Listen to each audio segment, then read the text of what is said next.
जय हिंद। दोस्तों, आज के वीडियो में हम नंबर सिस्टम का एक बहुत ही इम्पोर्टेंट टॉपिक इकाई स्थान का अंक निकालना सीखेंगे। दोस्तों, क्वेश्चन में आपको कभी-कभी इकाई अंक के स्थान पर मात्रक अंक, एकल अंक या फिर अंतिम अंक भी देखने को मिलता है। चलिए दोस्तों, पहले हम सीखते हैं कि इकाई अंक आखिर होता क्या है। देखिए, यहाँ पे हमने एक दिया है संख्या 6487। इसमें इकाई अंक अगर हम देखें तो हमारा हो जाएगा 7। ठीक है, इसमें इकाई अंक हो जाएगा 7। अगला है 9,50,435। इसका इकाई अंक आपको मैं बता दूं कि 5 है, तो हो जाएगा 5। उसी प्रकार 778 में इकाई अंक क्या हो जाएगा, तो 8 हो जाएगा। देखिए, इसका मतलब समझिए, किसी भी संख्या में जो दाईं तरफ से पहला अक्षर मिलता है ना, वही होता है हमारा इकाई अंक। जैसे कि देखिए, यहाँ पे एक छोटा सा क्वेश्चन है कि दिया है कि 27 गुने 12। अगर पूछा जाए कि इकाई अंक क्या होगा, तो चलिए पहले गुना करके देखते हैं। यहाँ पे 12 सत्ते हो जाएगा 84, और 84 का हो जाएगा 4, और हाथ में जाएगा 8। अब देखिए, 12 दूनी हो जाएगा 24, और हाथ वाला 8 जोड़ेंगे तो हो जाएगा हमारा 32।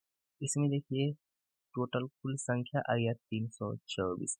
अब इसमें इकाई अंक देखना है, तो दाएं तरफ से जो पहला यानी कि हमारा 4 हो जाएगा इकाई अंक। देखिए, ये तो छोटा सा क्वेश्चन था, इसको हमने गुना कर लिया। अगर ये बड़ा होता, जैसे कि ये क्वेश्चन देखिए कितना बड़ा बड़ा है, अगर इसका हम गुना कराते रहेंगे तो हमारा टाइम बहुत ज्यादा वेस्ट होगा। तो देखिए, इसके लिए ट्रिक क्या है, हमें इकाई अंक की संख्या निकालनी है, तो हम केवल इकाई अंक का ही गुना करा देंगे। जैसे इसमें 7 हो गया और इसमें 2 हो गया। अब 7 और 2 का गुना कराते हैं तो होता है 14। यानी कि 7 दूनी हो गया 14, और 14 में इकाई अंक 4 ही तो होता है। 14 में भी इकाई अंक 4 होता है। ऐसे भी 4 आया था, वैसे भी 4 आया है। उसी प्रकार अगर मैं आपसे पूछूं कि अब बताइए इसका इकाई अंक क्या होगा, तो देखिए यहाँ पे इकाई अंक 8 है और यहाँ पे 3 है। कराना है हमको गुना, तो 8 तरीका हो जाएगा 24। क्या हो जाएगा, 8 तरीका हो जाएगा 24, और 24 का इकाई अंक क्या हो जाएगा, तो 4 हो जाएगा हमारा आंसर। देखिए, यहाँ पे एक क्वेश्चन आपको देखिए देखने को मिल रहा है। इसमें दिया है कि 478 गुने 766 गुने 383 गुने, यहाँ पे देखिए स्टार दिया है, पता नहीं कौन सी संख्या होगी, ठीक ना। और यहाँ पे है 549 का इकाई अंक 2 है। तो स्टार के स्थान पर निम्न में से कौन सा अंक होगा। यहाँ पे देखिए, ये एक बड़ा सा गुना है ना। इसमें पहले से ही इकाई अंक बता दिया है कि 2 है। इकाई अंक कितना है, तो 2 है, ये बता दिया है। तब पूछ रहा है कि यहाँ पे आखिर होगा क्या, कौन सी संख्या होगी। ऑप्शन में दिया है हमारा 3, 4, 5, और यहाँ पे 2 दिया है। देखिए, कैसे चेक करेंगे। इकाई अंक निकालना है हमें, हमेशा इकाई अंक का ही तो गुना करेंगे।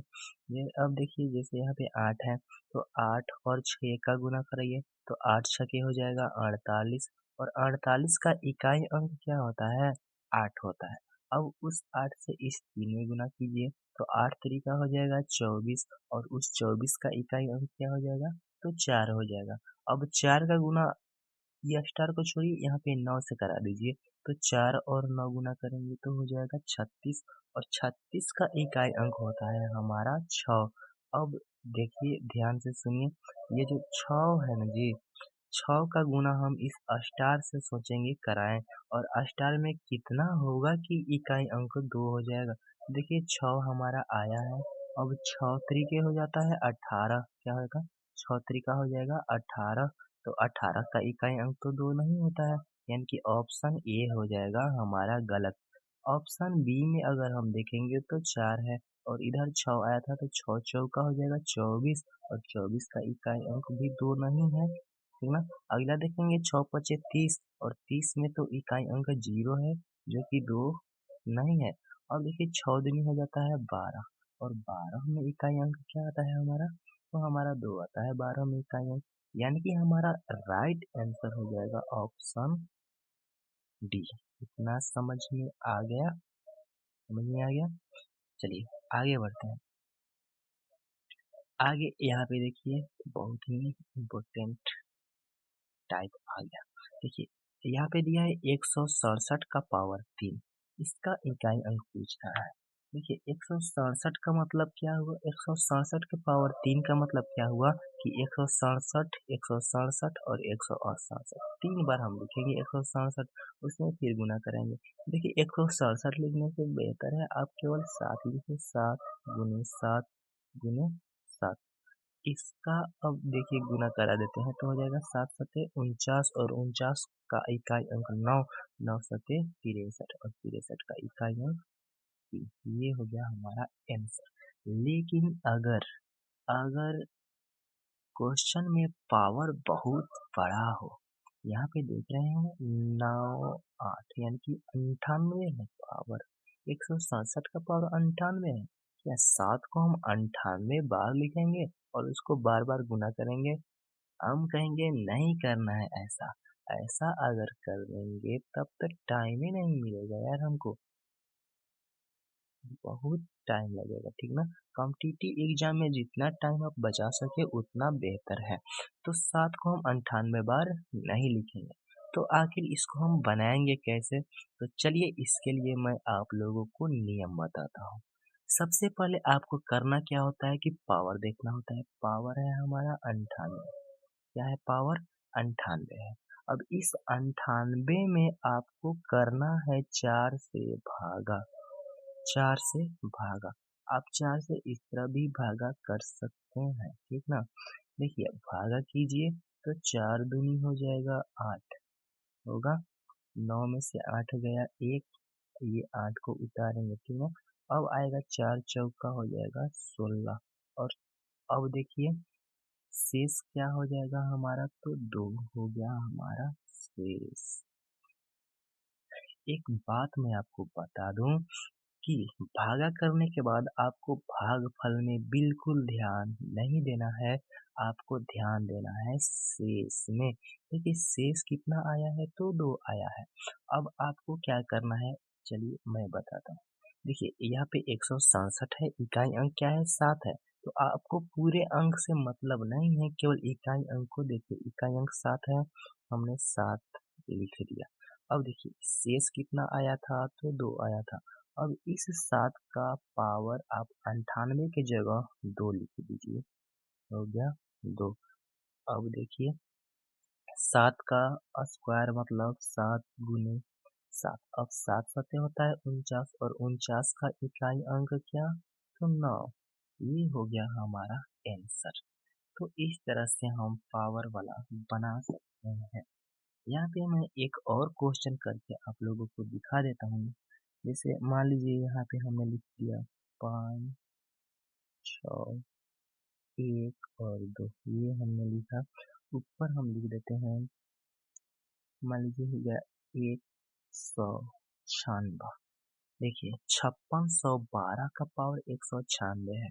अब 2 को बारी बारी थोड़ी ना 196 तक लिखते जाएंगे, और लिख भी लेंगे तो गुना करना बहुत दिक्कत हो जाएगा। तो सबसे पहले हमें करना क्या होता है कि लास्ट देखते हैं, पावर देखते हैं। सबसे पहले तो है 196, क्या है? 196। अब इसमें हम करते क्या है? तो 4 से भागा। अब आपको एक बात मैं और बता दूं कि पावर अगर 2 अंक से ज्यादा हो गया ना जी, तो आपको करना है लास्ट का 2 अंक को उठाना है। क्या करना है? लास्ट का 2 अंक यानी कि ये जो 96 है इसको उठाना है केवल। तो अब हम 4 से भागा करेंगे 96 में। 4 से भागा करेंगे 96 में। 4 दूनी हो जाएगा 8, ये हो गया 1 और ये हो गया 6। अब 4 चौका 16। देखिए ये तो पूरा पूरा कट गया, शेष क्या आया? 0। शेष क्या आया? 0। एक बात मैं आपको बता दूं कि जब भी शेष 0 आए ना, जब भी शेष 0 आए ना, तो आपको शेष 0 नहीं मानना है बल्कि शेष आपको 4 मानना है। क्या मानना है? शेष आपको 4 मानना है। देखिए 4 से हम भागा करें तो 24 तक गए, एकदम शेष 0 आ गया। अगर हम 23 तक ही जाते, ध्यान दीजिए, अगर 23 तक ही जाते तो 4 शेष बच जाता, ठीक ना?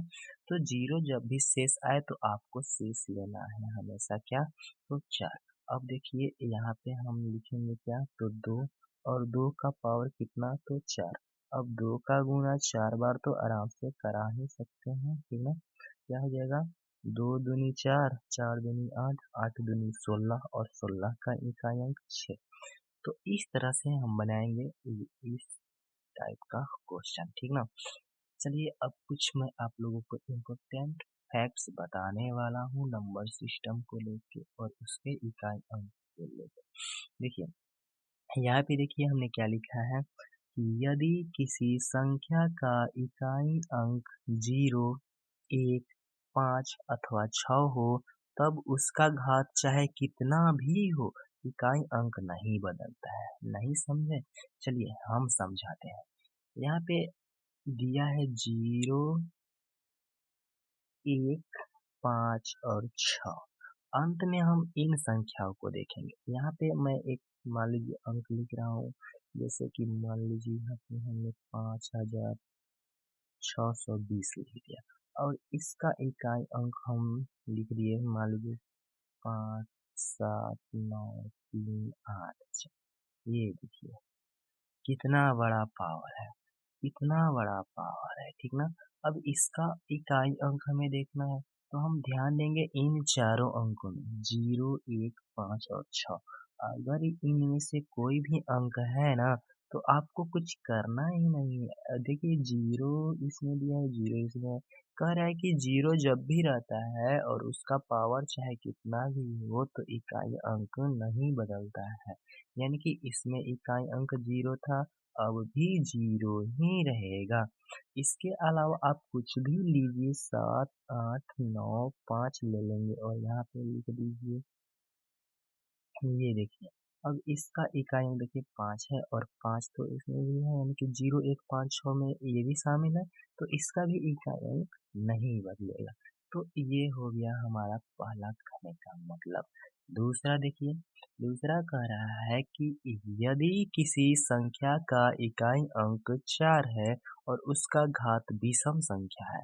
देखिए यदि किसी संख्या का इकाई अंक 4 है और उसका घात विषम संख्या है, मतलब यहाँ पे मैं एक इकाई अंक से वो 4 वाला संख्या लेता हूँ, 6, 9, 5, 4, ये हमने ले लिया।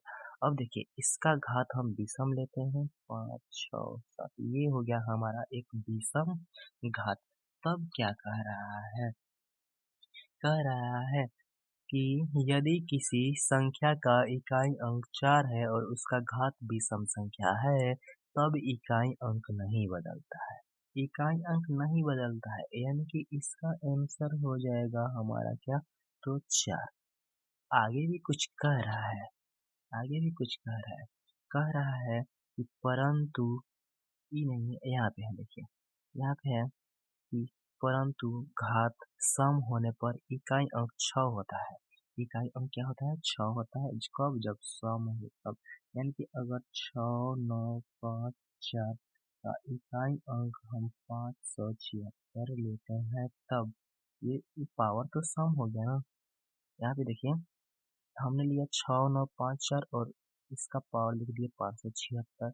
देखिए जब विषम था तो 4 यानी कि नहीं बदलेगा, लेकिन जब सम होगा तो निश्चित है हमेशा 6 ही रहेगा, ठीक है? यानी कि अगर हमको इकाई अंक में 4 दिखे तो हमको दो तरह का आंसर मिलता है, या तो आंसर 4 होगा या फिर 6 होगा। तो 4 कब होगा? जब विषम संख्या हो, और 6 कब होगा? जब सम संख्या हो। क्या हो? सम संख्या हो कहाँ पे? तो पावर में, ठीक ना? चलिए ये हो गया। उसी प्रकार 9 में भी होता है, आपको मैं बता दूं, जैसे यहाँ पे मैंने लिखा है 9, 8, 9, ये देखिए। अब इसका पावर मैं चाहे मान लीजिए 51 लिख दिया, ठीक है? 51 लिखा, ये 51 क्या है? एक विषम संख्या है। तो 51 है एक विषम संख्या, इकाई अंक 9 है, तो नहीं बदलता है यार इकाई अंक, ठीक ना? अब देखिए अगर मैं यहाँ पे लिख दूं 8, 189 और इसका पावर मैंने लिख दिया, मान लीजिए ये 48 हो गया। इस 48 को देखते हैं, ये एक सम संख्या है और देखिए 9 का पावर सम आ गया तो इसका इकाई अंक हमेशा 1 आता है। क्या आता है? 1 आता है। तो ये कुछ इम्पोर्टेंट फैक्ट्स थे जो हमने बताए, है ना? तो दोस्तों उम्मीद है कि नम यूनिट डिजिट आप लोगों को समझ में आ रहा होगा। ये हमारा पार्ट 1 था। हम अगले पार्ट में भी यूनिट डिजिट को ही आगे बढ़ाएंगे। इसमें कुछ हम सीख गए हैं, ये कुछ बेसिक टाइप का। अब थोड़ा सा बड़ा बड़ा क्वेश्चन हम करेंगे आने वाले वीडियोज में। तो दोस्तों अगर वीडियो पसंद आए, तरीका पसंद आए, आपको समझ में आ रहा हो तो चैनल को सब्सक्राइब भी जरूर कीजिएगा। धन्यवाद।